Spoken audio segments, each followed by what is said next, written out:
Handsome host, Atar Ahmed, team lead Startup.pk as always, and I welcome you all to Startup.pk Pitch Fest 15. Wow, what a wonderful day to have an amazing panel of judges with us. Let me tell you about Startup.pk. So Startup.pk is a platform that is designed to empower the startups and entrepreneurs of Pakistan. We help them by providing the right information, knowledge, networks, opportunities, and mentoring. Startup.pk has been conducting the Startup.pk Pitch Fest from the past 12 to 13 weeks to help the startups in the COVID-19 to pitch their ideas in front of renowned mentors, coaches, and get valuable feedback from them. So before I begin the session, let me share a tip for startups. So to all the startups, those are watching us and those are here with us, here's a tip for you. The tip is, when you have not gotten your business off the ground, connections will help you in keeping it afloat.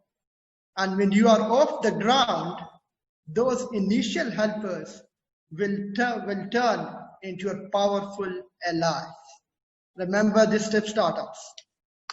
Before I welcome the panel of judges, I would request the CEO of Change Mechanics Private Limited to share with us about the vision of Change Mechanics Private Limited and how this Startup.pk Pitch Fest will help the startups.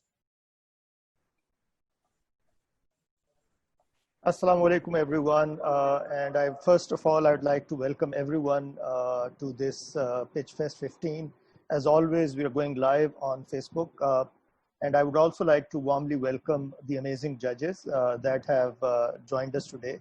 I believe this is going to be an extra special episode of Startup Pitch Fest, and I think Atha is going to introduce the judges in more detail. Change Mechanics is on a mission to basically find the gaps in the value innovation chain. And we focus on the areas of entrepreneurship and innovation in all our projects, including Startup.pk, Startup Services, VCon, and our Academy Industry Linkages programs are focused on this area. We believe that for countries like Pakistan, there's a lot of room for development and growth. And we have to look at the status quo and see how can we change things, how can we improve things, and how can we, bear technology to help Pakistanis in addressing the pressing problems that sort of have stunted our growth. We believe that Pakistan has incredible potential. Our youth are simply brilliant, world-class, and now we are at a place where we should be able to see a great number of startups and entrepreneurs changing not only the destiny of this country, but probably the entire globe. So that's the mission Change Mechanics is on. It's a very exciting journey. This is 4 years down the road in which we have had some impact, but we expect to have a lot more. And as we continue on this journey, we are grateful to all the amazing people who sort of joined the caravan of change. And we have a number of mentors, startups, well-wishers, and other people who have joined our network. And I hope that the judges today will also be a great help in our journey and probably in sort of fulfilling our mission. So thank you, Atha. Over to you again. Thank you very much, Syed Ahmed Masood, for joining us. So it's the time to introduce the wonderful panel of judges. With immense pleasure and with immense excitement, I announce my first judge, Karim Samaki. Karim Samaki is consulting for the World Bank Group on entrepreneurship and SME ecosystem development across the MENA region, including the KSA, Jordan, and Palestine. He specializes in designing and implementing support programs and initiatives for government agencies and authorities. Karim is also the co-founder of Sajalni.com, which is an event management and a ticketing platform. He is extremely passionate about working with startups who want to grow their businesses and enjoys mentoring startup businesses on customer acquisition, business development, and fundraising strategies. As a previous head of the OSIS 500, he was involved in identifying potential startups, training the startups on basic startup foundations such as business modeling, financials, and pitching to investors. In addition, he worked closely with the portfolio companies to help them build sustainable businesses. So thank you very much, Karim, for joining us. And would you like to add a few words? Thank you very much for inviting me to judge at this startup competition in Pakistan. And as I was telling you earlier, I've seen some amazing potential in Pakistan, and I look forward to meeting the companies pitching today and listening to their businesses and seeing how we can help to help them grow, basically. Thank you.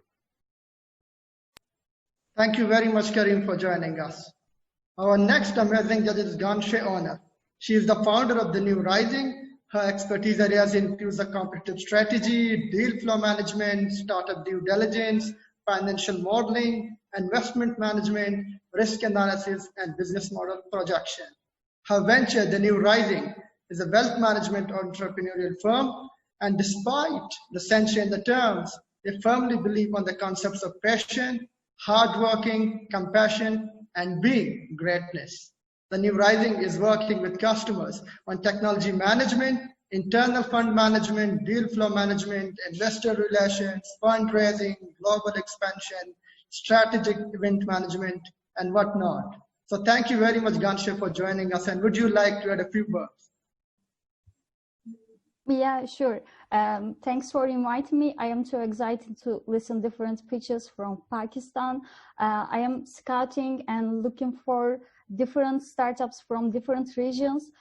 Recently, I have been working with different funds, venture capital funds, especially from Europe. So if our startups looking for investments, please reach me.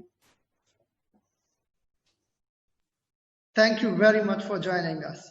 And finally, we have the amazing Danning Tan. Danning Tan is the startup lead for Amazon Web Services in the Asian ecosystem.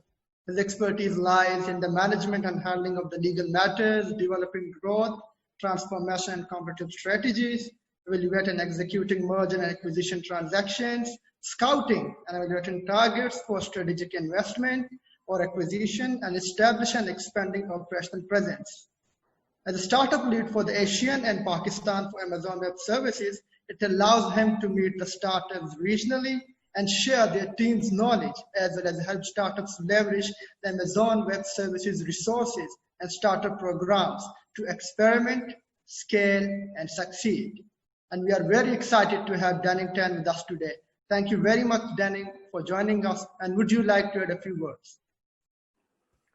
Thank you, Athar. I'm very humbled by the fellow judges and attendees who are here. I am but one cog in the wheel that is working really hard for startups in Pakistan. I currently cover startups across the ASEAN region and also Pakistan. I must say that prior to COVID, I was traveling a lot, and I was looking forward to spending more time physically in Pakistan. I had the privilege to have been to Karachi events, met up with many startups, BCs, and everyone in the startup ecosystem. I have really been blown away by the Pakistani people. I think they are among the best people in the world. Very warm, very creative, strong female founders, whom I've been really impressed by. I'm going to be working very hard together with yourselves and many others like you, like ourselves, and towards a long-term vision of helping the Pakistan startup ecosystem and also the economy, through the startup landscape, grow and succeed. Yeah, so happy to be here. Thank you very much. Thank you very much, Danning, for joining us. And I believe that together we will mark a new era of entrepreneurship in Pakistan. So as we have 2 hours of session, and to make this more exciting and more effective, I have some rules that would help us to get the most effective results from this session. So the process is like this. The startups will pitch their 3-minute pitch. Then the 3 judges will ask questions and provide them feedback. The time for the judges will be 7 to 8 minutes. Now, to make this more effective, I will be using some signal cards. For the startups, if your time is 2 minutes, my screen will go green. That means your pitch has gone over 2 minutes. When I show you the yellow card, that means your pitch has gone 2 minutes 30 seconds. And when I show you a red card, that means you have 10 seconds to wrap up your pitch. After that, the judges, I will call one by one the judges to provide the feedback and ask some question if they have not clarified that in their pitch. We will have a total of 7 to 8 minutes for the judges, and I will give a whole at the green card at the 6-minute mark, a yellow card at the 7-minute mark, and a red card at the 8-minute mark, so that the judges could keep their feedback a bit concise and perfect. For the judges, we have scoring criteria. Scoring criteria is after each Q&A session, you have to score the startup. The score can be 1, 2, 4, or 5. Remember, there is no 3. So 1 is the lowest and 5 is the highest. After each pitch, you have to write the score in the Zoom chat publicly to everyone so that everyone can see their score. For the startups, the scoring is not a competition between the startups. The scoring is just a feedback from the judge to you or about some of the aspects of your startups. So that's it about the judging and the timing and the scoring. So with this, we move on to our 6 startups, and let's see who among the 6 startups will impress our judges. I believe all of the 6 startups are very amazing, and they all have the potential to go global and make a huge impact. So we will start off with the first pitch, and that is the Right Careers Ejaz Athar. The Right Careers Ejaz Athar, are you with us? Yes, I am. Can you hear me? Perfect. Yes, I can hear you. Okay. I would like to share my screen to share the presentation. Perfect. So I will allow you the share screen. Now you may share your screen. Yes, received. Thank you. Kindly confirm once you're able to see the screen. Yes, we can see your screen. Okay. Or should I start the timer? Yes, please. So your time starts now. Hi everyone, this is Ejaz Athar, and my company, The Right Careers, is addressing career path selection problem for students grade 8th and above. The problems these students face are influenced career path by parents, peers, and society, degree inflation, which means passing out to an already saturated market, and having less or no knowledge about the universities and workplaces. With The Right Careers, students get to design their career path in alignment with their personality and interest, as well as understanding the future market trends. They access the website and see the distinctive call to action to take the test. They click through a series of 24 images to understand the results. Once they sign up and sign back in, they see the details of the career paths that are best for their personality. They may access further the knowledge base and learn about the career path, receive suggestions on localization and budget-friendly universities, schedule calls with industry experts who have similar personality as them. So far, we've had 4 general counseling sessions and 3 video calls with industry experts. With respect to our survey that was conducted for students 8th and 12th grade, this is the frequency they would like to schedule calls at, and this is the cost they would like to pay.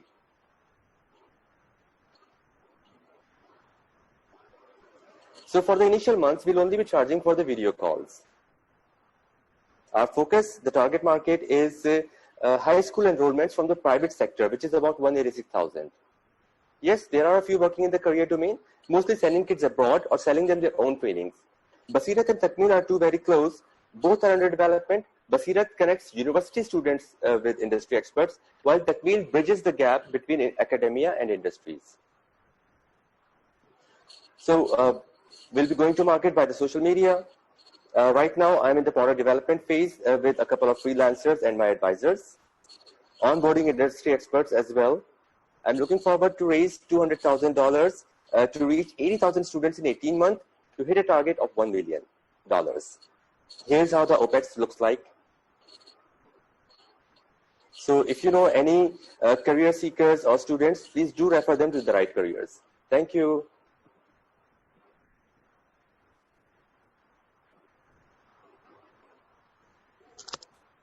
Wonderful. So your pitch time was 2 minutes and 28 seconds. Let's start a feedback session with Kareem. So it's interesting that you're targeting students at the early stages and trying to drive them in the right direction in terms of their education to match their career in the future.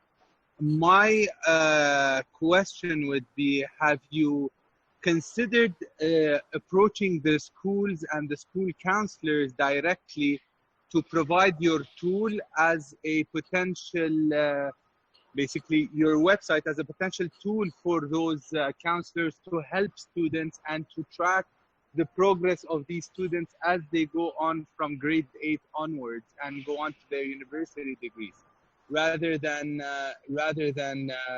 targeting the students themselves directly?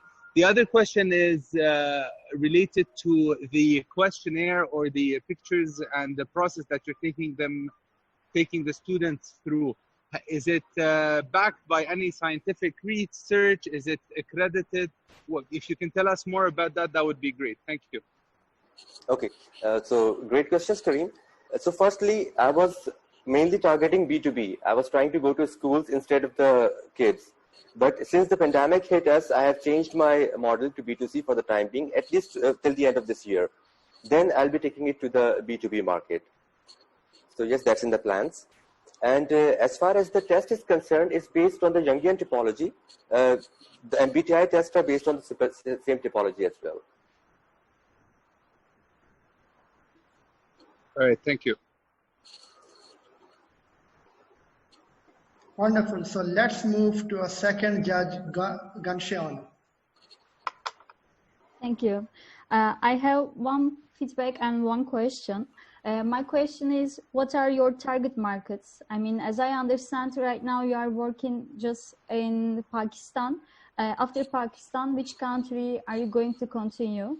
And my feedback is, if you are looking for investment, and you said in your pitch deck you are looking for right now, maybe you can share also your company valuation. It's not so necessary something, but if you said you are looking for investment, my next question is gonna be, what is your company valuation and how much equity is going to give to investor, and what else money do you need to grow this business?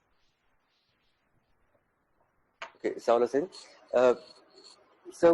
Yes, I'm looking to raise money, and the equity can be discussed with the venture capitalists who are interested to invest in.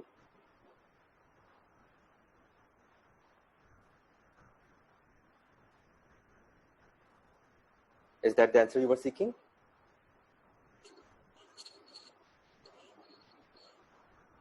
Lost your audio. Sorry, I was mute. What are your target markets after Pakistan? Right now we'll need to explore. I believe that the similar sort of demographics, like the MENA region, or it could be even the Turkey.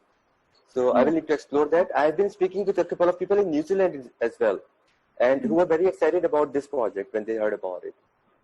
Because I believe that the teaching methodology of the Asian countries and the Middle East countries is more or less similar, while the teaching methodologies in the European countries is a bit different. Yeah, I agree. Okay. Wonderful. So let's take a feedback from Danny. Just thank you for the pitch. It was very fascinating. The thing that struck me most of all, one of the things was you mentioned about your business model and how you're planning to charge from the get-go, right? My thinking really was tied in also with Gunsha's comment about how you're going to be spending the money, because this is, to me, a very data-driven startup, right? Yes. You're going to be very reliant on data, and the data and the validation of data in connection with what you're trying to prove is going to be key for the adoption of the feedback that comes from your system to the students to then decide on their career path, right?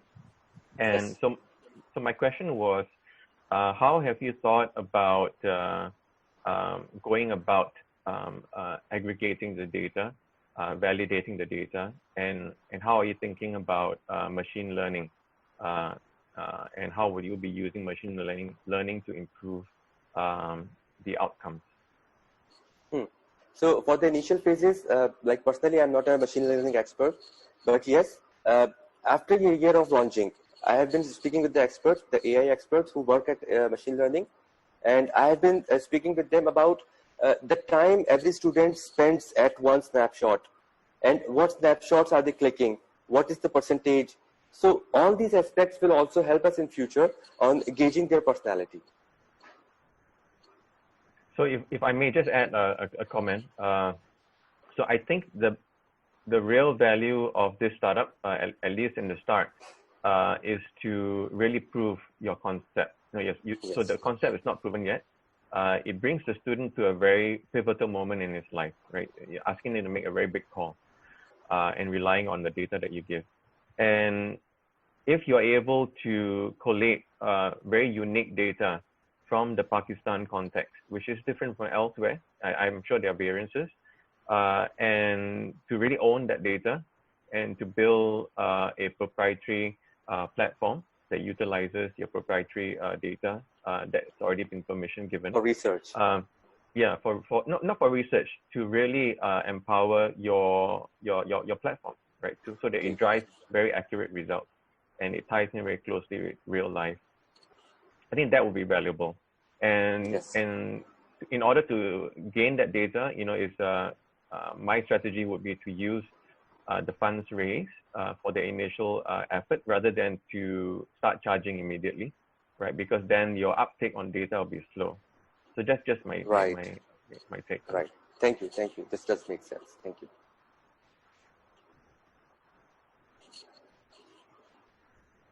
Thank you very much to all the three judges for providing your feedback.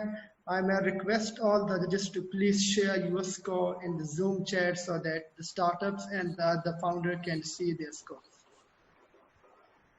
While the judges are sharing their scores, I would request our next startup, Abeka Aisha Raza, to please share her screen so that we are prepared for the next pitch. Aisha Raza, are you with us? Hello? Yes, I am. Just a second. Perfect.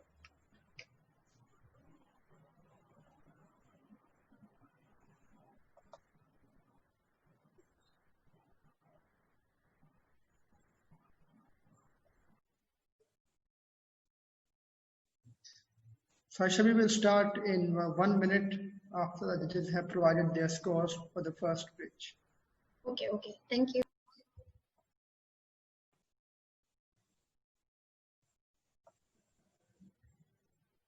Wonderful. So we have the scores from all the judges. Moving on to our next amazing startup, Abeka, and it will be presented by Aisha Raza. So Aisha Raza, your time starts now.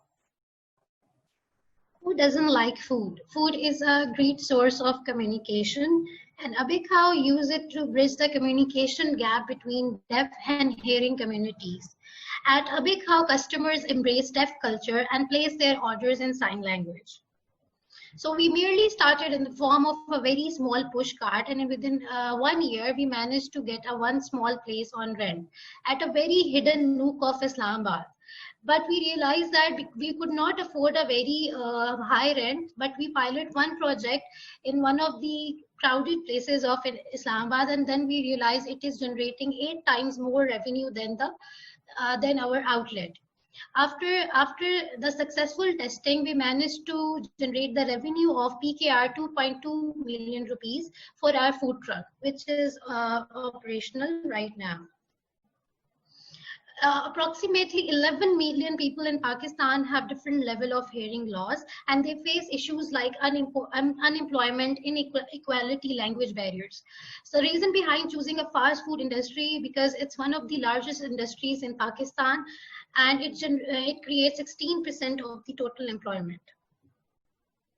Our target customers are young youth. Based on our social media, majority of our followers are also young people, especially university going students, and these are our revenue streams. the outlet and the mobile food vehicle, and we have also partnered with different food delivery platforms, and we are still working on the high traffic malls and university and colleges. So we have realized that the food truck model is one of the best models so far for us, and it is generating more revenue than any other business model. So we want to franchise more food trucks all across Pakistan, and we want to use real-time GPS so that our customers track our food truck and order their favorite meal on the go. During COVID-19, unfortunately, we had to close our cafe, but we worked on two amazing projects, one on the non-medical clear mask to bridge the communication gap between deaf and hearing communities. And we have also designed a virtual online cooking program for all the aspiring foodpreneurs so that they can learn to cook. Not only that, they will learn to develop a proper business model and start their businesses at home. This is our team. So I would like to show you a very small clip of our outlet.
Thank you.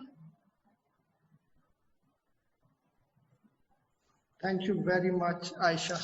So let's start a feedback session with Gunshin.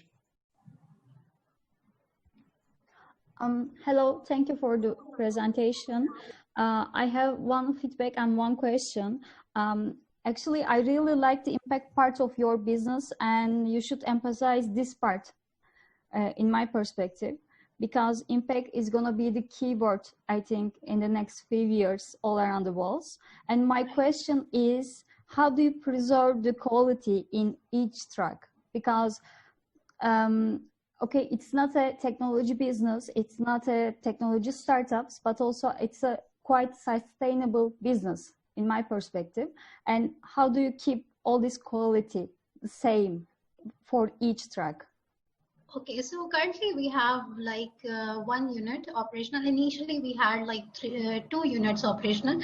To preserve the quality, we have like strong SOP system. We are like for the quick service restaurant, to preserve the quality, we are using the strict SOPs for buying, starting from buying the equipment or the food material from the same vendor, in spite of the fact where it is located, and the same quality of potatoes, because we use 100% fresh potatoes. So this is how, and we are still working on it, and we are improving every day, because we don't want to compromise on that, because quick service restaurant, it's itself a very largest market. But if you compromise, I can understand this thing, if I compromise on the quality, it won't work for us. So the answer to my question would be the good SOPs. Yeah. Okay, thank you. Welcome. Wonderful. Moving on to a feedback from Danny. Thank you for this presentation. It's very heartwarming, and I'm very encouraged by what you are trying to do. Like Gunshe, I was this is my comment relates to a tie-in with what Gunshe said about this business not being a tech startup. It's not really a tech startup today, although I have seen in other parts of the world where businesses such as this have been turned into tech startups, or an O2O kind of tech startup, right? For example, there are ways to make your truck a smart truck, for example, right? So the Yeah. GPS is one element, but Okay. give you an example. In Indonesia, a very similar demographic to Pakistan, there is a startup called Warung Pintar, WARUNG PINTAR. I do encourage you to take a look and to see what they have done and how they have scaled. So my second question actually has to do with scale. You know, how can this business scale? How can you, you know, if you were able to think big and to innovate, working backwards, you know, thinking very big, how would you think about it? You know, like have a look at Warung Pintar and think about how you might be able to incorporate technology. There are many ways. One interesting way I was thinking when I was watching your video was, how could we convert the sign language into a vocalized setting? Like, so for example, there's actually technology in AWS that combines the use of lenses and again AI ML, right? That converts and that watches you know someone's sign language and converts that into you know, like immediately a verbalized spoken language through a speaker or something like that, which would be pretty cool, you know, like so how do you incorporate technology? You know, I would encourage you to think beyond just a traditional looking at models around the world, because I think there is potential to scale this, and I wish you the best of luck. Thank you. Wonderful. Let's move to the feedback from Karim. I have to agree with Denning on his feedback. It's actually on point and impacts your scalability. I think what you were able to do is prove your concept, and now you have to think about how you want to scale this. And I know there are technologies, so I don't think you need to build those technologies from scratch, but I know that there are technologies out there that can help both sides of the equation, whether it's the cook and the server or the customer, in translating that sign language into verbal and that verbal language back into sign for them to communicate. Because at this stage, I can see that there can be a bit of a complication for me as a normal person that doesn't know the sign language. I saw on the truck that you had those sign languages in place, but it would be a bit of a struggle for me to actually get my order right. I think you're onto something. I think you have proven a concept. To scale, you got to think bigger, not just food trucks. Your food trucks were a proof of concept. What you need now is to see how you can integrate a technology that you can build into existing restaurants, existing food trucks, and allow others to benefit. This will help with the impact part that Ganesh was talking about, which includes hiring those people with disabilities and providing them with job opportunities. Thank you.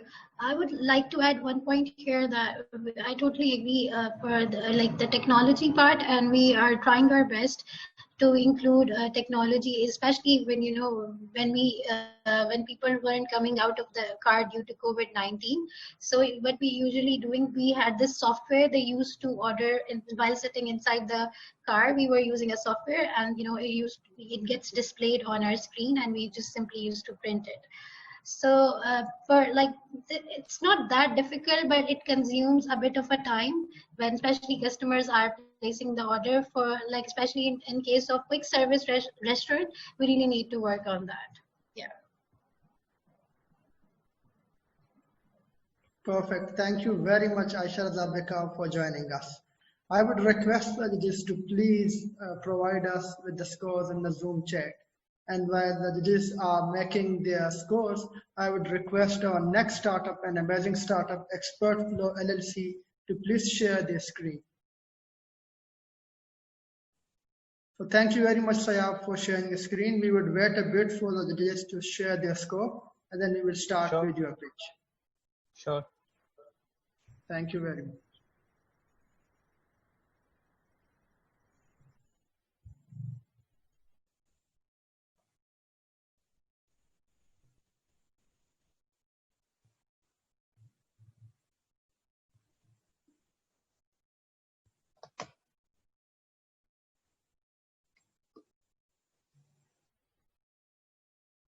Wonderful. So we had the scores from all of our judges.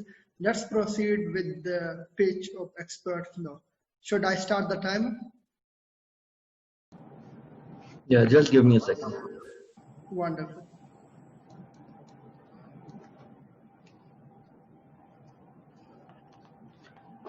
Yeah, you can start now. Wonderful. So your time starts now. Infections. Pneumonia, UTI, and surgical wounds are infections. But what most of you wouldn't know is that these can also become life-threatening. Hey there, this is Shan, CTO and co-founder of ExpertFlow. And let me tell you, because of these diseases, 11 million lives are lost each year. And what's even more shocking is that half of those are children and pregnant women. But this does not stop here. This trend would claim 17 million more lives by 2030. Now, medical technologies have advanced so much in the past decades, but still, immunity drops, immune system backfires, and infection still spreads. This particular condition is called sepsis. And recent studies have shown COVID-19 infections can result in organ failure, meaning that it is not limited to respiratory failure, as previously thought. So COVID-19 eventually leads to sepsis, and our current health infrastructure is way overburdened. So we came up with an intelligent solution and the future of healthcare, presenting Deepnostics, a complete healthcare solution to address all of those problems. It can predict sepsis before onset using computer vision and artificial intelligence. And all of our different technologies, when combined, brought Deepnostics to life. Now, because of Deepnostics, we can predict sepsis with a high accuracy of 90.3% and only 2 medical staff required instead of 8. And what's beautiful is that we can look 6 hours into the future of a patient's health. In addition to that, it provides 24/7 real-time remote monitoring, patient prioritization, and high customization. Now, Deepnostic works by acquiring high-impact vitals and feeds it to its robust algorithm, which then predicts it in real time. Also, the dashboard of Deepnostics is the representation of a patient's data, where the red box indicates the severity of a person prone to sepsis. So what ends up happening here? Well, after processing all of those vitals and automating repetitive processes, it can save lives. Now we see our tech to be a fit for hospitals, insurance companies, and nursing homes. Also, the cost of treating sepsis is a whopping $50 billion each year, and we are offering 30% cost reduction using our deep tech. And this is how we enter the market. We have validated our B2B segment by signing 3 MOUs worth $540,000, with hospitals having capacity of 1,800 beds. And we are all set to launch our MVP this August. And these are the partners that have been working with us to achieve this milestone. And our team, having a combined 30 plus years of experience and 10 plus years of experience solely in the healthcare industry, is making all of this happen. And to achieve the next milestones, we are raising $800,000. So let's join hands to revolutionize healthcare. Let Deepnostics save some lives. Thank you. Wonderful. Thank you very much, ExpertFlow. So let's start a session with Danny. Hi, Shan. Thanks for the really good presentation. I found the deck was very clear, well laid out, well presented. I could follow it quite easily. And I like how you have incorporated, it's all tech, right? It's all tech, a lot of it. I'm curious about the slide 3 or 4, I can't remember that, where you showed some data and stats on how effective your platform is, right? Yeah. And then you mentioned subsequently that the MVP has not been launched yet. So I'm wondering how the stats came about before the MVP. You know, what that process was in order to validate the data. Definitely, you know, the vision is sounds to me like something that's very interesting. But yeah, do take me through that thinking process. Okay, so thank you for the question. Actually, the process that we used was like we collected data from open source data for sepsis patients, and we basically developed a model and the model was tested on a test data that was part of that original data, something the model had never seen. So we evaluated our accuracy metrics on that data. That is why we could have those scores without having to launch an MVP. Would it be fair to say then that the model, of course, would get smarter and more accurate as yeah, time exactly. goes on? Yeah. Of course, as the more data we collect, especially for the Pakistani demographic, we'll get more better prognosis and accuracy. So it can even outsmart. Yeah. Yeah. You had some hardware that was that you showed early in your deck. Are those actual hardware, or are those actual prototypes, or those are actual models? Those are actual prototypes. I actually have one lying around, and this is actually the watch that we're developing, which will collect all 6 vitals. So it will make ICU equipment obsolete, and you can just wear it, and it will do the prognosis for you. Nice. Thank you. Wonderful. So let's move to Karim for his feedback.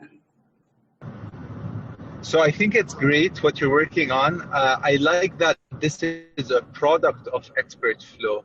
So I'm assuming you're a health tech company, and this is one of the products that you're working on. Am I correct? Yeah, this is like the first of the many products that we're working on. Okay. My main concern is the venturing into hardware, because when you do venture into hardware, you sort of get stuck in a vicious cycle where your hardware, especially nowadays, becomes obsolete really quickly with everything that's being released. My question to you, or feedback to you, would be to think about how I can integrate with existing smartwatch solutions that can give me those vital signs. I don't know if there are smartwatches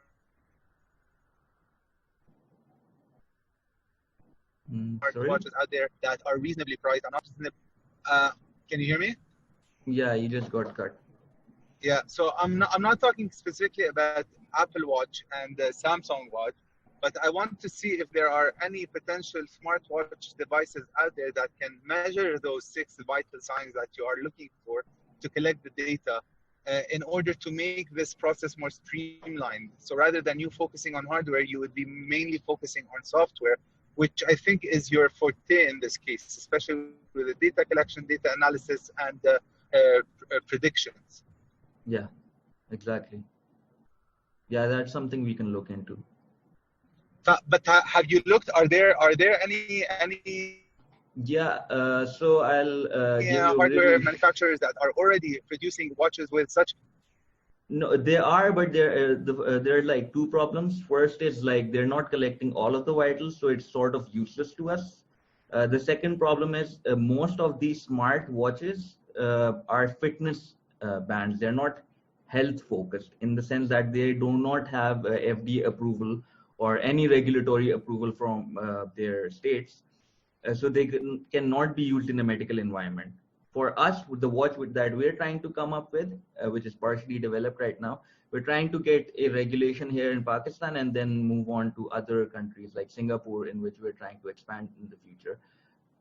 And that is what differentiates our watch from theirs. And of course, there's an element to it that we're going to try to miniaturize this tech over time. So it's not just the tech, it's the algorithm as well. So the algorithm is our main strong point, but the tech is also an important focus of ours. No, I agree with you, and I think that your focus should be on the algorithm and on the development of that algorithm. And I don't know, out of the 800,000 that you are asking for, how much of that is going towards hardware rather than software development.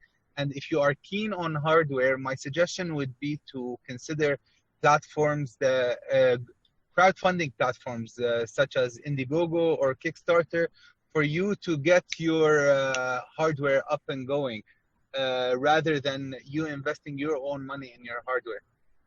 Perfect. That's something we were looking into, actually. Good advice. Thank you. Perfect. So let's move to feedback from Ganshay. Thank you for the presentation. This is a deep tech startup and you need specific know-how to accomplish this business. I would like to see details of your team and how did you start to work on this project? And also my question is, maybe you can little bit explain the team part, because I think team is the key in this business. And already asked, but my question more specifically, is there any regulation or permission that you need to take before to sell this product? Okay, so I'll start with the team. Well, I myself, we're like 5 co-founders. I myself an embedded systems engineer. So most of the hardware that's going into our product is developed by me. Then we have the algorithm part, the AI part, which is done by Shahrukh Nasir and also Aves, who are also ML experts. And then we have for the security, because it's sort of an IoT device, it's a hardware device. So the security is a really important concern nowadays. So we have a telcos guy who's really, is a cyber technologist. So he's working with the security part. And finally, we have the CEO who takes care of the business. So it's like a team that complements each other. And the way we met were we were working on a project for a hospital where we sort of noticed that this sepsis was a thing that was killing people, that people eventually die of infections at some point. So we sort of put our minds together to sort of come up with a product that could sort of potentially save lives. So that is how we can. And yeah. Okay, the additional question, is there any health expert in your team? You don't have to have one also, but maybe you can get one mentor or advisor in your company about the health tech, because the most of the part of your business about health, and it's a specific know-how. Yeah, it's just okay, us you are great 5 co-founders.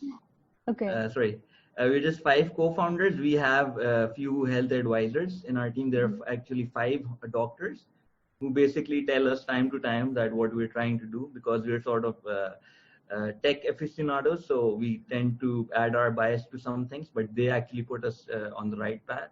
And then we have a few mentors from Temasek, which is a Singaporean company, and it has a very large portfolio. So they put us on the right track in terms of business. So we sort of have a large team, but the co-founders are only 5. So that was okay. I understand. Your core team is 5 people. Exactly. But you have advisors and mentors with the specific know-hows. Thank you. You're welcome. Wonderful. Thank you very much. So thank you very much, Expert Flow, for pitching and joining us.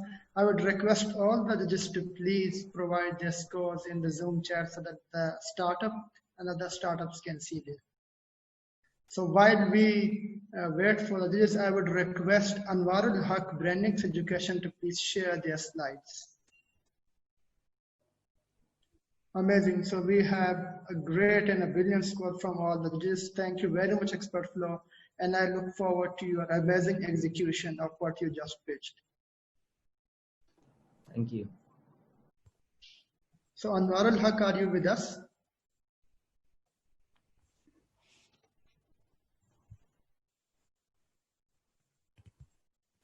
Sir, can you give me some time? Like to be after someone, another one. Perfect. So we will take you a pitch after the next one. So then we will go to the pitch of Kaiter Tech Ashar Bazeb Saeed.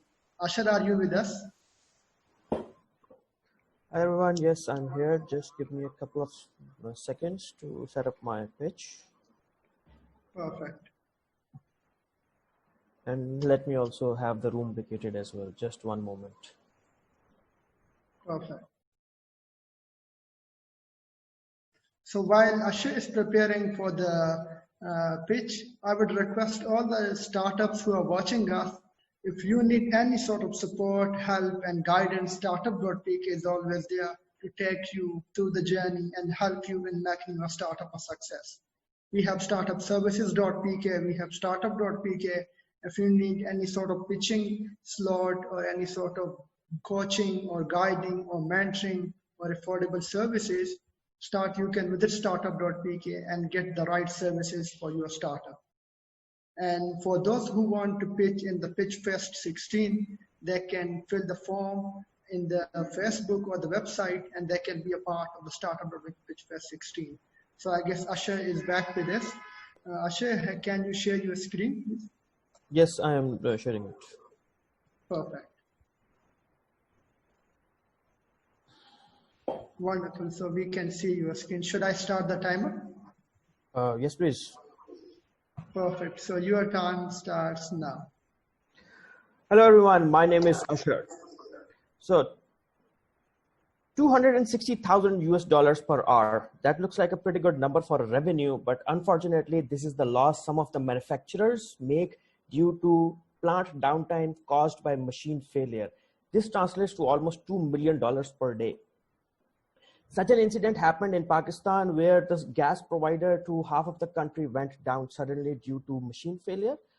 The industrial outage resultantly caused over ₹1 billion of loss in production. But imagine all of these industrial producers had some kind of a wizard who could look into the future and tell them when something is going to go wrong. Enters Previz, a wizard which has the prevision to look into the future of a machine and let the operator know when something is going to go wrong. This technology is called predictive maintenance. Previz or predictive maintenance is a combination of hardware and software. It uses industrial IoT sensors which are simple enough to be deployed and to get data machine heartbeats to the cloud. The predictions of failures and alert generation is done on the cloud platform where all of this data is crunched and something as simple as dashboards or SMSs are sent to the machine operators to be made aware of the failures. But why do we need this predictive maintenance?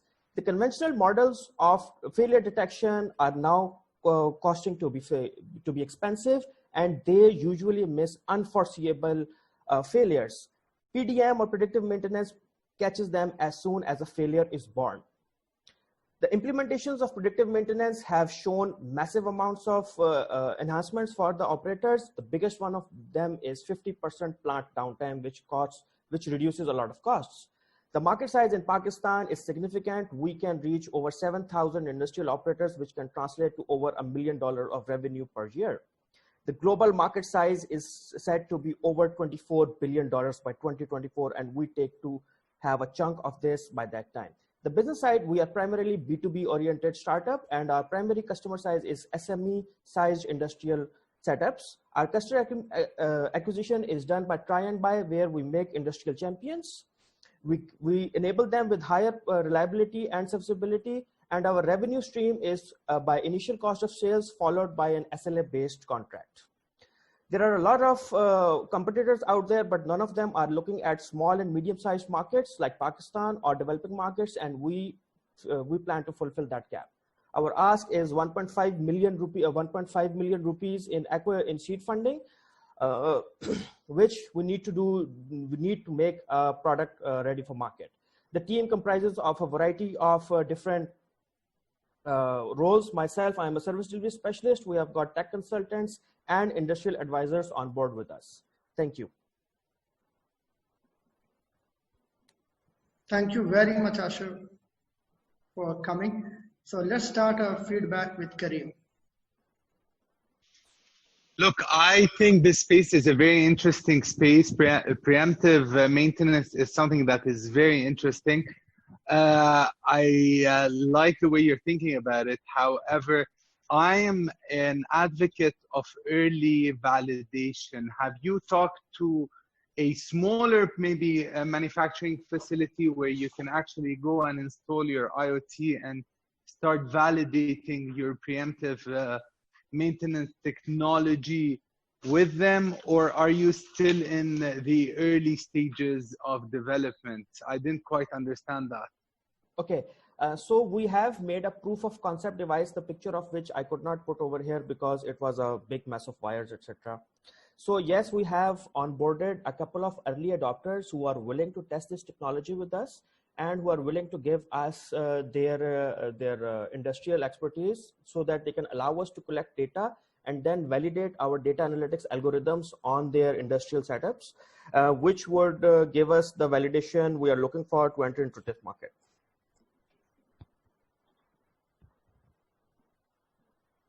So really what I'm trying to say here is you need to, yeah, I understand that, okay. You need to actually go into one of those facilities and install those IoT devices that you have a prototype. Having a prototype alone is not going to be enough. I've seen companies here in the Middle East doing similar technology using sensors and using stoppage time on machines to try and predict maintenance schedules and so on. And the only way that they were able to validate and start gaining customers is by focusing on a specific industry, so that you can streamline sort of the machines that you are working on. So specific industry, similar machines, to start off as your initial target market, as your niche market, before expanding into manufacturing in general. So you got to be specific about the sector that you'll be targeting and the manufacturing sector that you'll be targeting, and going in and implementing in a smaller facility, even if you have to do that for free at the early stages, just for you to be able to validate your algorithms, the efficiency of your sensors and your IoT and your platform before going onwards to go to market, basically. I agree with your suggestions, and this is pretty much the line which we are taking as well. So in the beginning, our primary target is industrial motors and compressors because they have similar characteristics. So smaller size industries which have very critical industrial scale motors or compressors which are mission critical, we are initially developing our sensor technology to be able to get that data, and then our initial algorithms would be used to validate and predict failures or faults, or at least in the beginning stage provide what is called condition monitoring for those. Then machine by machine, and with time we'll add different machines on this platform, and that's how we plan to grow. So it is eventually 5 years down the lane, it is supposed to be machinery and industry agnostic, but to begin with it would be one machine and one industry focused. Perfect, good luck. Thank you, Karim. Perfect. So Danning have to leave us due to some emergency. Danning, if you could just share your final remarks about the whole session before I was looking forward to him actually, because he's an AWS guy and we are planning to use AWS for our deployments. So I was looking forward to listening to him.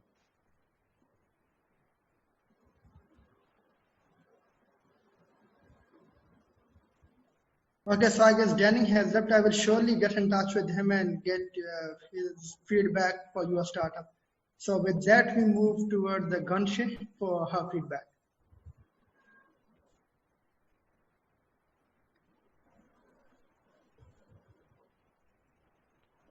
Gansha, are you with us? I'm sorry. Perfect. So you can start.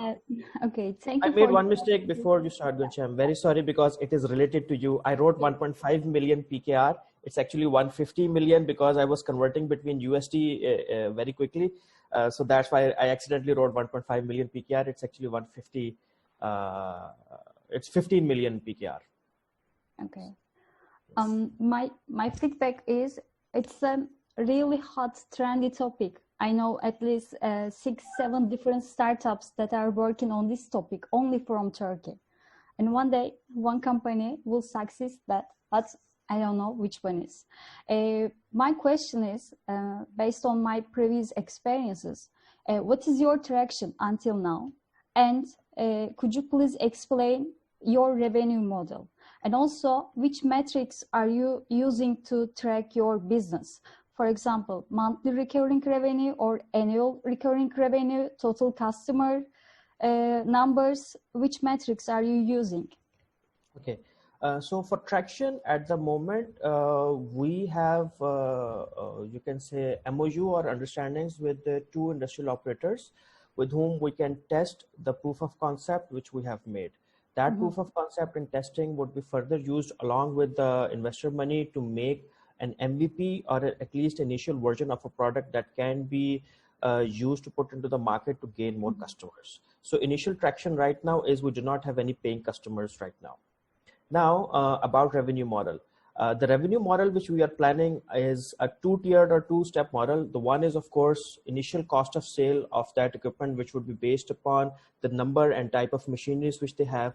And then there is a recurring SLA fee or service level agreement fee, which is necessary to make sure that we are able to provide the service year on year to them, because this kind of service is not just fire and forget or sell and forget. We have to continuously upgrade the algorithms, work on them. We have to continuously analyze the data, give revisions to whatever dashboards they are using. So that is why we need to have either a quarterly, monthly, or a yearly service fee with that. So that takes care of the revenue models. Can you please repeat your third question? No, these are my questions. Thank you. Okay, thank you so much. I have only one feedback. This is my feedback to all teams actually. If you are presenting people from different countries, please use same currency in your pitch deck or in your presentation, because I saw investment amounts that you are looking for in dollars, but the traction numbers are in your local currency. So it looks a little bit confused, and I have to convert every time to compare to these numbers with each other. So these are my feedback to all teams. Thank you. Thank you very much, Asha, for joining us, and thank you to the judges for the wonderful feedback. And Asha will surely take your feedback from Danning about your startup and share it with you.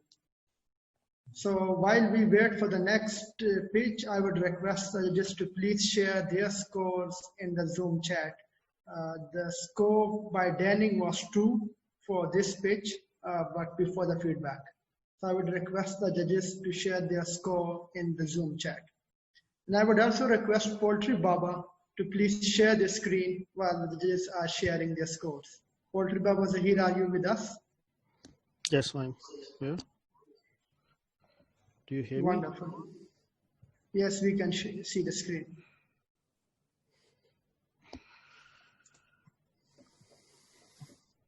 Perfect. Okay, so the scores are here. Let's start with the pitch. So should I start your timer? Yes, please. Wonderful. So your time starts now. So let me introduce you Asia's first marketplace for poultry and livestock industries with the name of Poultry Baba. This stream is initiated by me. My name is Zahir Abbas Malik. I'm second generation in poultry industry, having 16 years of experience in livestock production, sales and marketing. This is our team. Done yet. And when we talk about the top problems of the industry, 3 top problems are the buying inputs for their poultry farmers, and the production issues to get the maximum FCR feed conversion ratios, and when the product is ready, then the marketing and sales issues the poultry farmers are facing in Pakistan and Asia. In India and Pakistan especially. So the solution is a digital ecosystem on Android, iOS, and web. When we talk about the USP of our product, there will be reviewed and rated profiles of every user, online marketplace for all inputs, online veterinarian doctors and laboratories, online sale purchase of grains and livestock properties, real-time commodity trade info, best source for job hiring, and targeted marketing facility for all stakeholders. We have produced, we have these defined products for our niche. We have 16 hardcore stakeholders who are directly selling their products to the farmers. Poultry farmer is our hero in this business plan, and poultry farmer is producing 3 products, which are poultry meat, layer eggs, and some raw materials. So primarily we are targeting 1.5% GDP share, that is almost 950 billion rupees in Pakistan only, and 15 lakh people are associated with this business. In second phase, we will definitely go for the agriculture because 80% of corn, wheat, and soybean are being used in poultry feed, and then we will go to the livestock industries, and definitely if after that we have plans to go into, inshallah, SAARC countries and African countries. So when we talk about our competitors, we have competitors in reserve ads, marketplace, targeted reach, etc. So we have studied briefly our competitors and made a best product. So this is our financial model. Our revenue streams would be 5: subscription model, certification, sponsorship, premium ads, and premium accounts. In worst case scenario, we will make this money, and best case scenario we will be making this. And my ask is 16 million Pakistani rupees. This is use of proceeds, and our future plans are to make a China segments also, inshallah.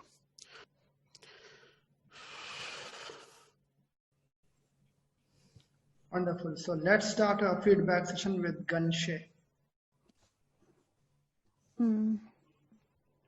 Hello, thank you for the presentation.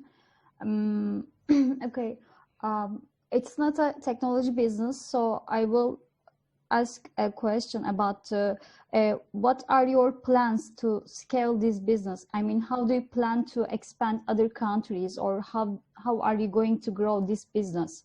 What are your plans? Nice question, thank you. Primarily, we will target in Pakistani markets. The poultry business is suffering from the last 5 to 7 years, especially in Pakistan and India, because there are so many problems for their marketing of their products, because there are brokers and traders are exploiting the poultry farmers. We have make a algorithm on which the poultry farmers will put their product and put their demand, and the buyer and the producer will meet, and that is our I would say sorry, I'm facing some problem to speak in English. So can I say, so in fact the poultry farmers will have a good transparent platform to sell their products, and that is the power of our idea. Mm-hmm.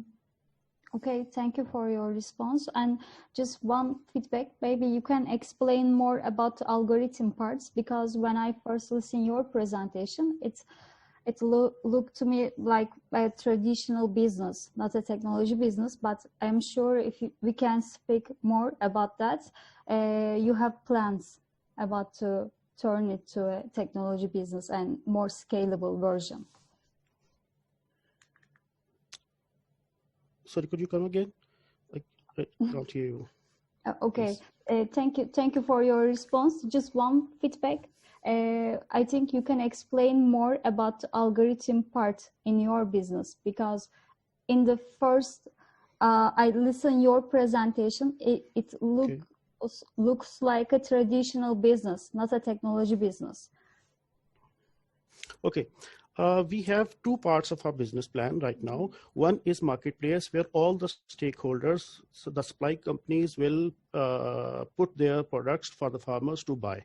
And second part of this business is the poultry farmers, like chicken meat producers and egg producers, will put their products on this marketplace, and there will be market gurus in every market which would be our franchise. They will send day-to-day real-time activity to our system, and the poultry farmers, when they make deals, our system will study that as well, and we will broadcast the real activity to take both of them, and we will broadcast that activity on our system. Okay, thank you. Thank you very much. So let's take feedback from Karim. So I think the main problem I see here is with the delivery of your pitch, because what you're working on is something that is very interesting when it comes to equitable pricing for poultry producers.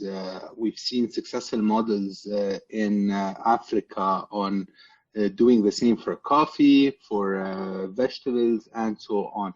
Platforms that enable and empower the producers of poultry or the producer of goods in general is something that is very much needed. I think that was not clear in your pitch. The other thing that I didn't feel you emphasize, well, it's what happened is that in your pitch you were doing too many things. In terms of the platform, there was no real focus on what it is that you are offering. If you can share your screen again and go to that slide 3 or 4 maybe, where you had the list of all the things that you are trying to do. I think you were trying to do too many things at the early stages. You need to focus on 1 or 2 main pains, the main pains that the poultry producers, go back up maybe, I don't know if it's up or down. Basically, it was so yeah, this one basically. Okay, your unique selling proposition. So it's too many things at the same time, rather than you focusing on one thing. If you want to empower the producers of poultry, how important is it for me to have online vet doctors and laboratories now? You know, maybe later on, 100%.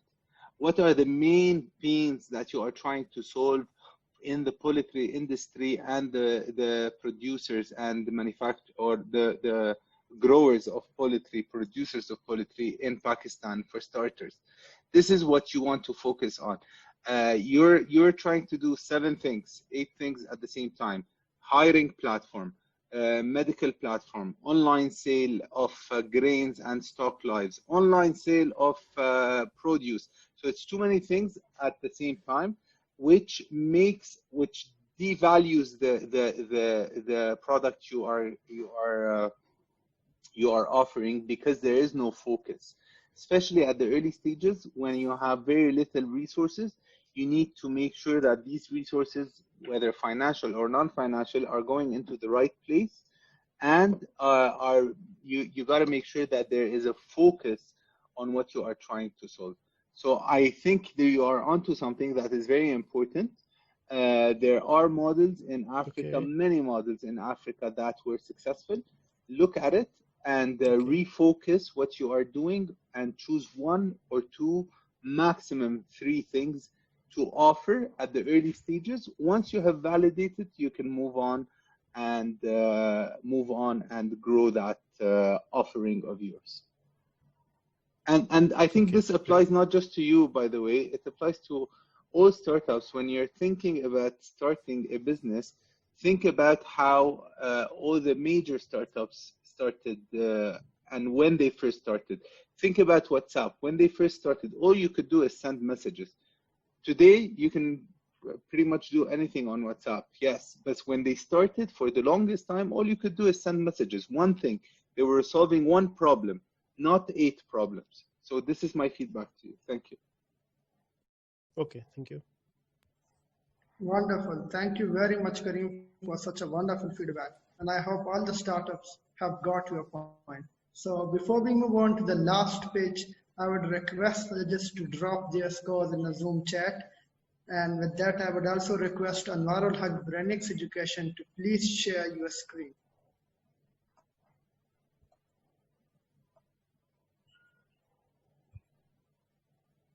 So Anwarul Haq, are you with us? Brainix Education. Yes, sir.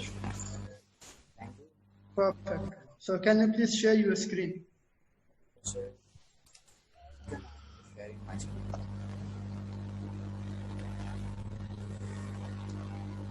Is it okay now? Wonderful. Can you please put it in the presentation mode? sure.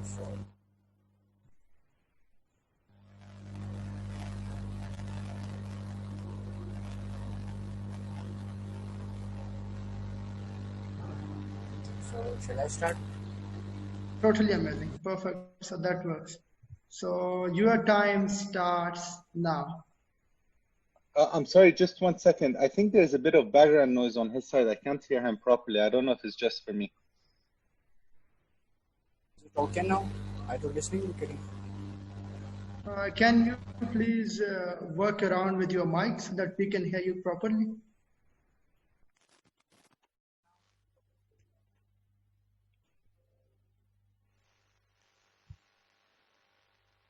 Is it okay now?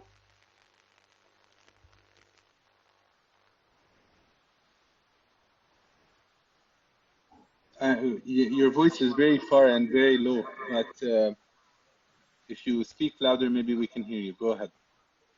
Okay, let me adjust the connection, then I will start. Okay, your connection is good. What you have to do is you have just to take the mic or maybe the hands-free towards your mouth so that we can speak, we can hear you more loudly and more clearly. Or what you can also do is speak a bit more louder. Just adjust the connection. Sorry for that. Is it okay now? So you have to speak a bit louder. We can hear you, but a bit slow. So you have to speak a bit louder so that we can get your message and your page. Sorry for inconvenience of net connection.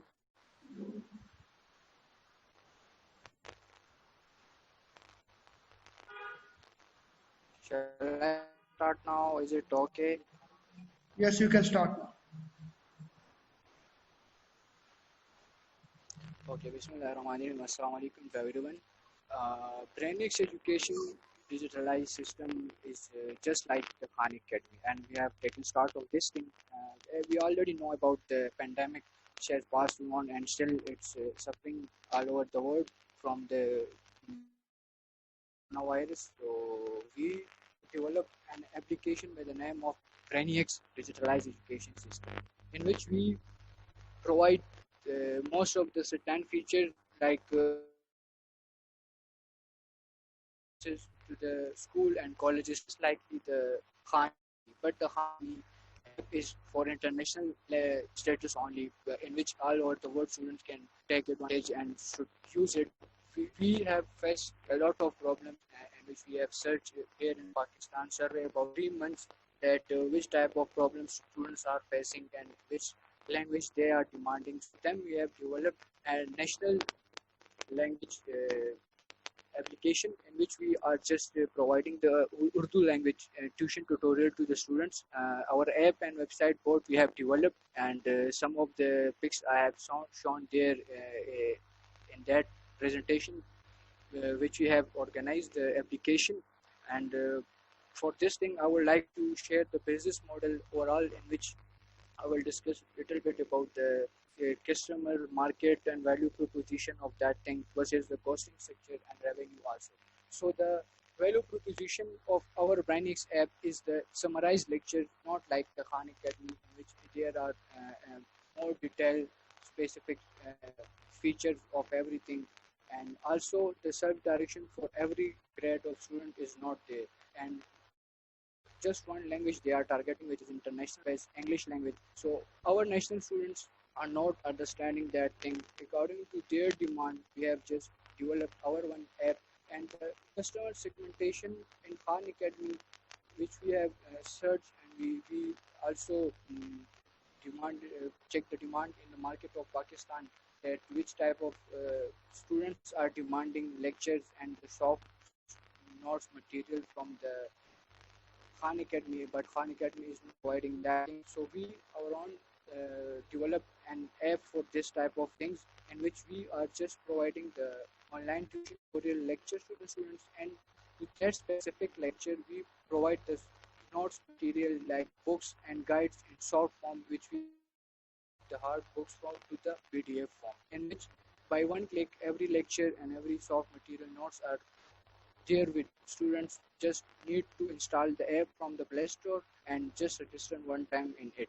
Our key activities, key resources in business model are the just the animation making, visual ads, which are demanded in the market. Students are willing for that thing, and content writing.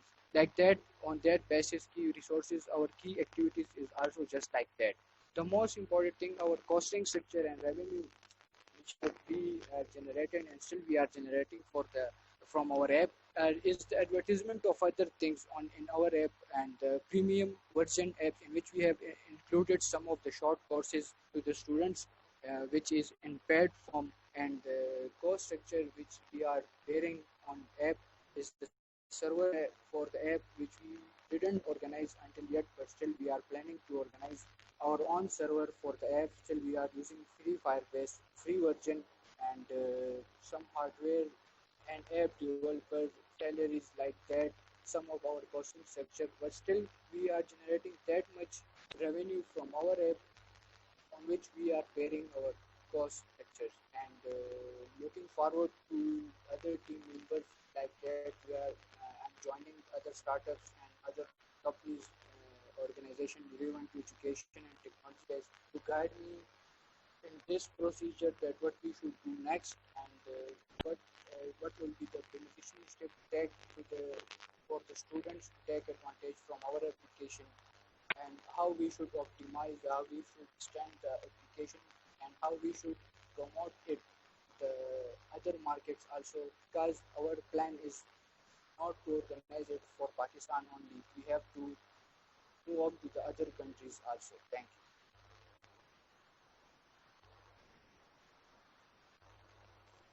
Wonderful. So I guess your voice was breaking a bit, but let's see what the judges have got out of your presentation and what they have heard so far. So let's start our feedback with Ganesh. If any question they are asking, so I will answer them. If because Perfect. of voice. Perfect. So let's start the feedback with Ganesh. Okay, thank you. Thank you for the presentation. I didn't hear you very well, but I have some questions, some feedbacks. First of all, my feedbacks are actually we have invested in a startup with the same value proposition last year. And based on my previous experiences, I can say that mobile application and B2C segments are challenging topics. So you should have a strong plan for user acquisition and keep them inside the app actively. So do you have any plan, or what do you think about the user acquisition part? My first question is that. Also, this is a really red ocean. I mean, there is a strong competition in this field. How are you going to differentiate yourself from your competitors? Yeah, good question. The most important thing about the competition, I had mentioned the Khan Academy. There is which has 22 years roundabout experience, and everyone is just following them. But we are not providing and adding contents in our application just on our wishes. We just do survey on that thing, that which we are adding and what user and demand the market is, what students are demanding. We just add that type of contents according to them, and the main vision of the Brainiacs is to transform the education and convert the hard form to the soft form. So what user are demanding in the market, so we are just providing that thing. It's like not just like the Khan Academy, that Khan Academy just adding according to their well, that students should student or other qualified or graduated students should get advantage from them. But no, we are just still at this time adding to the student demand or the market demand, what people are demanding. We just add that thing to the application, and later on in our next plan for the user acquisition is that we will add that type of thing in which are just beneficiary for the students, not just for the app optimization or just like that other thing, that we should promote our app and should increase our user, etc. We are just planning to just to make the Pakistan in that much fast running time in which the Western countries are going on, because we in our Pakistan are looking that every grade of education sector are just reading and teaching the Western education, Cambridge University, etc. books and writing content, etc. But not following that thing. So how we are planning to introduce that thing to them, and how to suggest them to write their own contents, follow the conceptual things, because not the just cramming session. We want to finish the cramming session also in that thing. So for this purpose, we are just adding that thing which people are demanding and want to bring something new. Which type of new thing? That everyone should write their own content. Everyone should do conceptual study, not to just learn the book or cram the book and do that thing which is written in the book.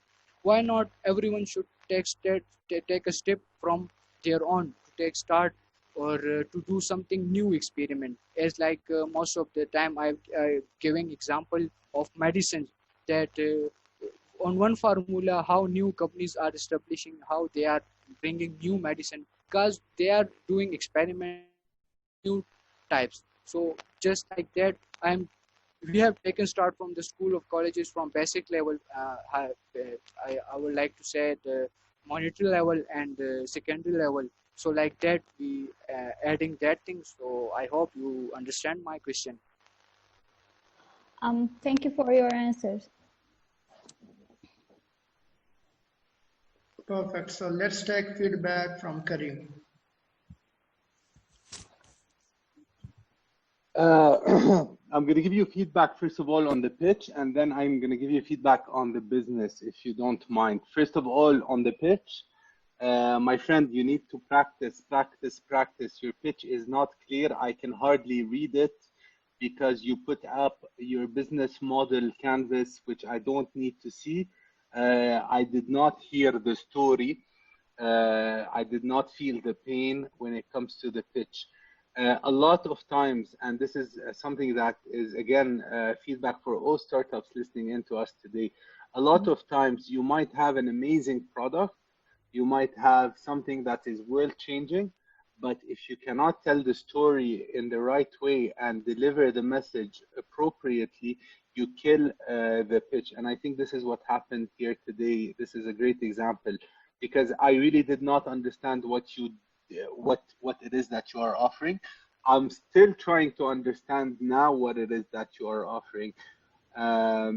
So this is mainly due to the lack of focus on the pitch. There's a lack of clarity in the pitch. So please practice. I'm sure you're onto something great, but please practice your pitch. Now, if we look at the business itself, you're in the edtech space. With COVID-19, you had a great opportunity to go out there, validate your business, and get some significant traction for free. A lot of edtech businesses boomed during the COVID-19 period because of the situation and the lack of movement. My question to you is, have you been able to launch anything? Have you been able to validate anything? How are you talking to your potential users and putting content there that is useful for them? It wasn't clear to me. Your offering was not 100% clear to me, how you're doing it, what you're doing. I understand anyone can build a platform that offers educational content. You are summarizing that content. I understand that. That's amazing as well. It's very useful. But then again, there's a lack of clarity on what it is that you are trying to solve. And there's a lack of clarity on what it is that you're doing. And maybe that's because of the pitch. Thank you very much.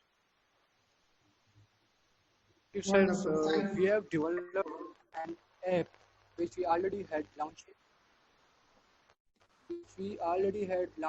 Around about 2 months ago. That app, we are providing the online tuition tutorial just like the Khan Academy, but it is an international bed, but we have targeted the national language of Pakistan, which is Urdu. In Urdu language, we are providing the online tuition tutorials and already mentioned the summarized form of notes and other books contents to the student in soft form. In that lectures, we have relate it to the summarized contents that which are specific for the students. And what we have did and what we are providing is just on our survey. We did with my team the survey in the Pakistan, whole Pakistan roundabout province of KPK, Khyber Pakhtunkhwa. So we are providing that things what people are demanding. I mean, people from students are demanding of school Okay. and colleges. Okay. So overall, I'm gonna stop you. I'm gonna stop you, and because I understand. Okay, I understand what you're saying. I understand what you're doing. And one more thing that I will add to what I said is the feedback I said sure. earlier. Is the feedback I said earlier on. Focus on what you are offering. Today you are offering for who exactly? All university students? Are you focusing on one specific department? Are you focusing on the engineering department, medical department? Where are you going to start? Development of content is one of the hardest things to do in the world. Creating original content and getting it out there is very difficult. Focus on a specific university at a specific level department and start there and build on that. Having a library of content is something that is amazing on its own. But you have to start small, specific department, specific university, and then grow it on from there. And that then I can understand how you can get the information from the students, because you're part of that specific network. So I know how you can get in touch with them. Sir, right now we have targeted just the school and colleges from grade, basic grade. In our Pakistan system, school mean from the grade 1 to grade 10 and college level from grade first year and second year. I mean from the primary to the secondary level. We have just targeted the KP board system in which they are providing the governmental level contents to the school and colleges. So we are just providing that thing. We had targeted the primary and secondary level. Our plan is also for the university level, but it is, as you mentioned, the engineer level we are targeting, medical level we are targeting, and what or other type of target plan for that thing. But we didn't start yet right now that thing. We will provide inshallah that thing, but our next phase is we will start from engineering inshallah like this. But right now it's just primary and secondary education level, in which most of the students come from grade 1 to grade 12. Thank you. Wonderful. Thank you, sir. So thank you very much, Anwar, for presenting your pitch. I would request just to please share their scores in the Zoom chat so that all the startups can have a look at the scores. Wonderful. So with this, we come to the end of today's pitching session. And in every startup pitch fest, believe me, I have learned the most. Through this feedback and the mentors that they brought the feedback, I learn with each pitch. So I may not be pitching, but I learn each thing in each pitch fest. And today's session was totally amazing. Now, before we end this session, I would have a little discussion with both the judges, and so that we can have an overview of the whole ecosystem, where the investor relations are heading in, and what are those fundraising strategies that could be used by the startups in Pakistan that could give them or maybe hand them over some sort of investment. So I would start with Ganshay. Ganshay, what is your overall feedback about today's session, and what are some of the strategies that you would like to share with the startups of Pakistan? First of all, thank you for this opportunity. I really enjoyed. I have one general feedback to all startups actually. Today we listened early stage startups, and in early stage, if you don't have $1 million MRR revenue, or you didn't raise $10 million investment before, team is the is so important. I mean, team is the only thing that you have. So please tell your teammates and your previous experiences in your pitch. Also, please mention why you can accomplish this business. There are too many companies and people in this world which are trying to do the same things with more capital. But in the end, where are going to be the one? You are going to be the one who can accomplish this business. And also about the currency feedback, I already told you, please use same currency in your pitch deck.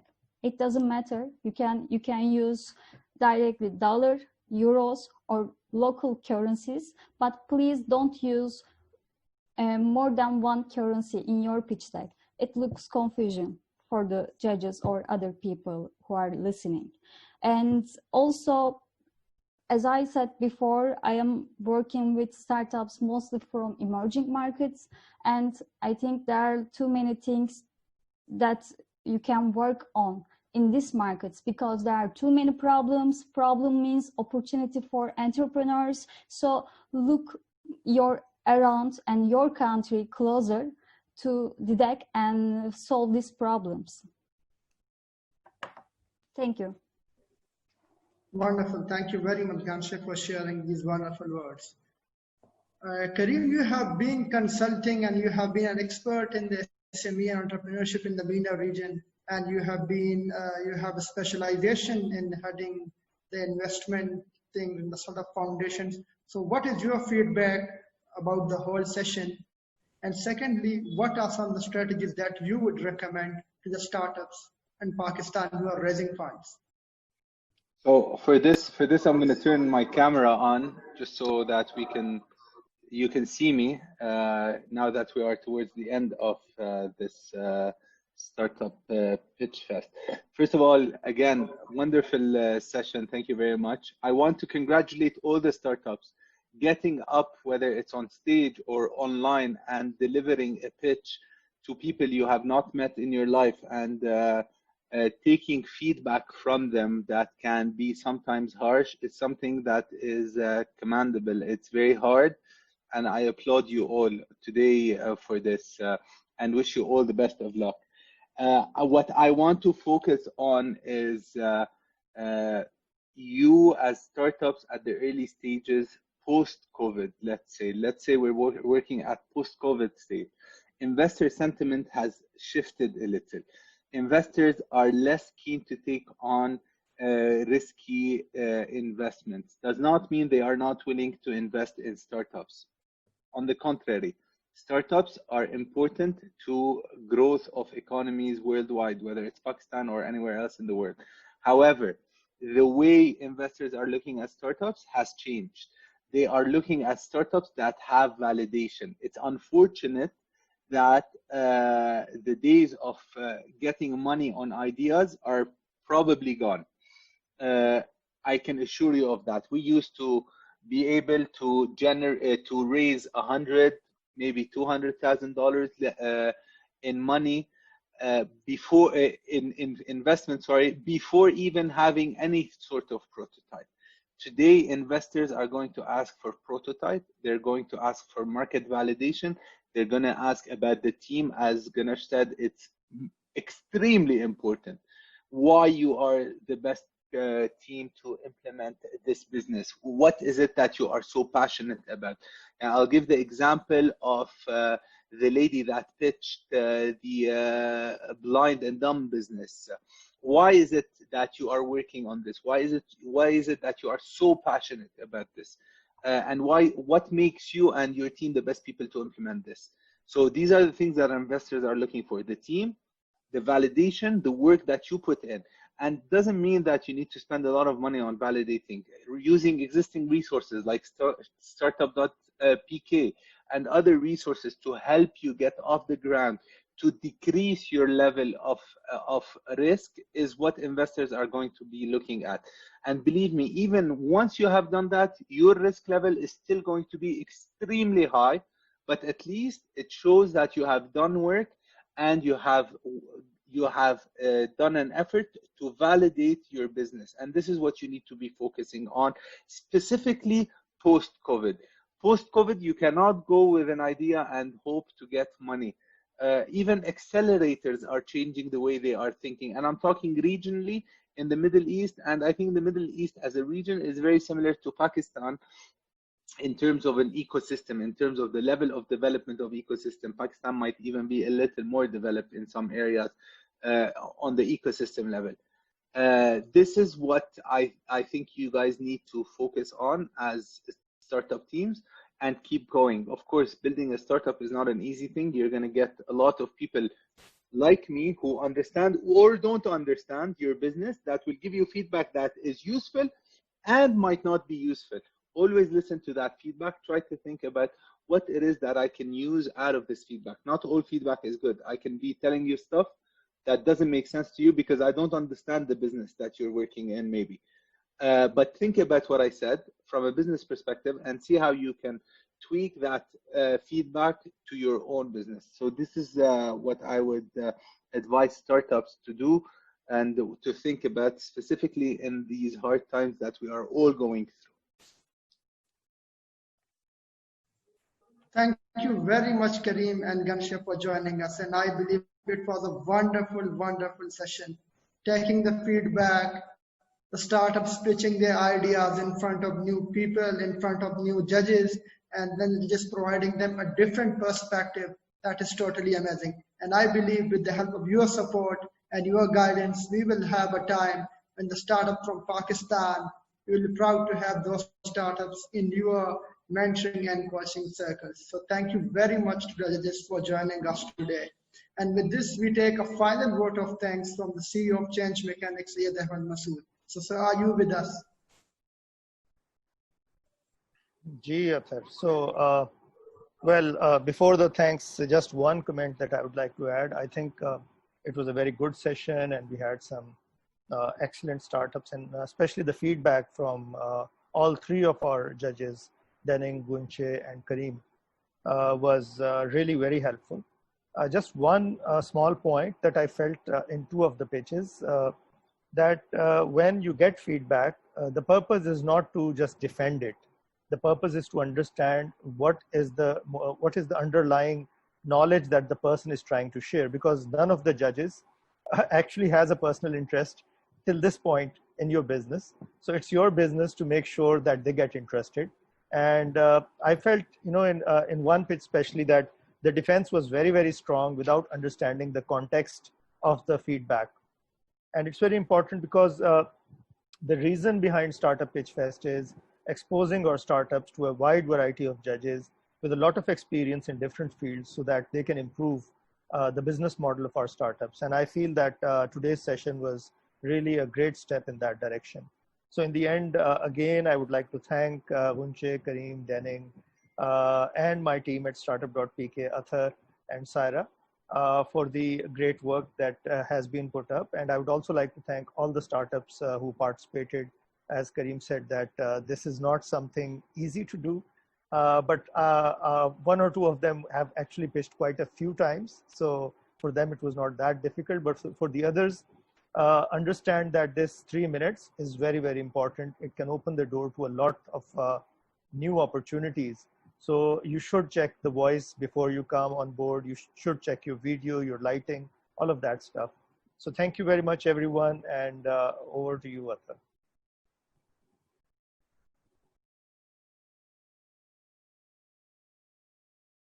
Athar, you're mute.